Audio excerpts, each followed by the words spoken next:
ఇప్పుడు only torture అంటే only అరస్తూ ఉండడం, బారాల శబ్దాలు అట్లా. అప్పుడు కూడా అదే కదా.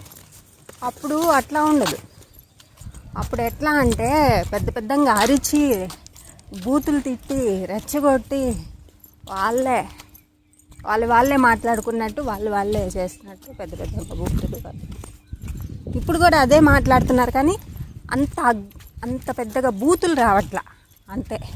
మరి పొద్దున వచ్చింది చూడలా, ఇది నేను కొంచెం కిందకి పెట్టా, ఇది రికార్డ్ చేస్తున్నాను అనేది తెలీదు, అందుకని బూతులు వచ్చింది. నేను కావాలనే కొంచెం కిందకి పెట్టా, బూతులు మాట్లాడుతున్నారు.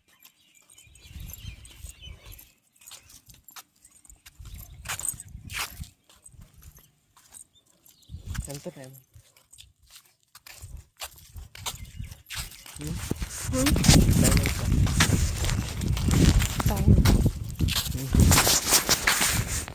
కనపడదు. 1:04. 12కి కదా బయలుదేరింది. 11కి 10:30కే. 10:30 కాదులే, 11.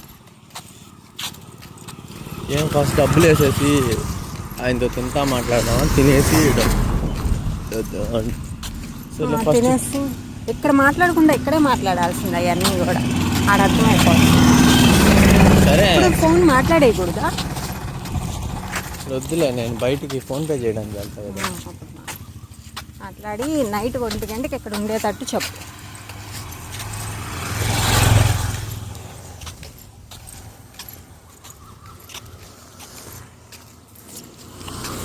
అది మళ్ళీ లొకేషన్ అవి ఉండే కదా మనకు కావాల్సింది, మన ఆధార్ కార్డు. ఆయనకి లొకేషన్ ఏమి ఇవ్వద్దని చెప్పు. ఇప్పుడు వచ్చాక లొకేషన్ మనం పెడదాం, నీకు మాత్రమే లొకేషన్ షేర్ చేయమని చెప్పు. ఓన్లీ మినీ ఆటోని పంపించమని. అదే పంపించాలంటే ఎక్కడికి రావాలో మినీ ఆటోకి తెలియాలి కదా. అప్పుడు ఈ లొకేషన్ పంపించమను. ఆయనకి ఆడుండే లొకేషన్ మినీ ఆటోకి ఇప్పుడే వద్దు, మనం పోయేటప్పుడు మనకి లొకేషన్ పెట్టుంటాడు కదా, అప్పుడు ఆయనకి సెండ్ చేద్దాం, ఆయన తీసుకెళ్తాడు. ఆయనకి ఏం చెప్పకుండా డైరెక్ట్ మన లొకేషన్ మాత్రమే పెట్టు. ఈ లొకేషన్కి పంపించు, ఎంత రేటు అది అడుగు, వాళ్ళు వచ్చాక కంప్లీట్ అయ్యాక ఇస్తామని చెప్పు.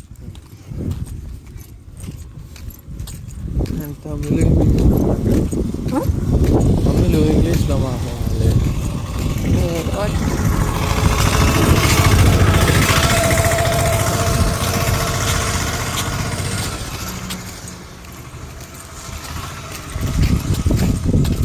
మనం ఇల్లుని వదిలేసి వెళ్ళిపోవాలనే.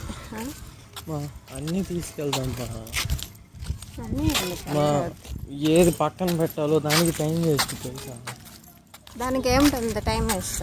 అవును, తీసుకెళ్ళి సర్ది పెట్టేసేసి మిగతా ఇంట్లో ఉంచేసేసి అది మళ్ళా దీనికోసం ఎందుకు వస్తాం? ఫ్రిడ్జ్ ఏమన్నా అవసరం అవుద్దా? అది కాదు ఫ్రిడ్జ్, సరే మిగతా అన్నీ కావాలి. అన్నీ మిగతా అన్నీ పైన ఉండే బట్టలు ఒక్కటే లేకుండా.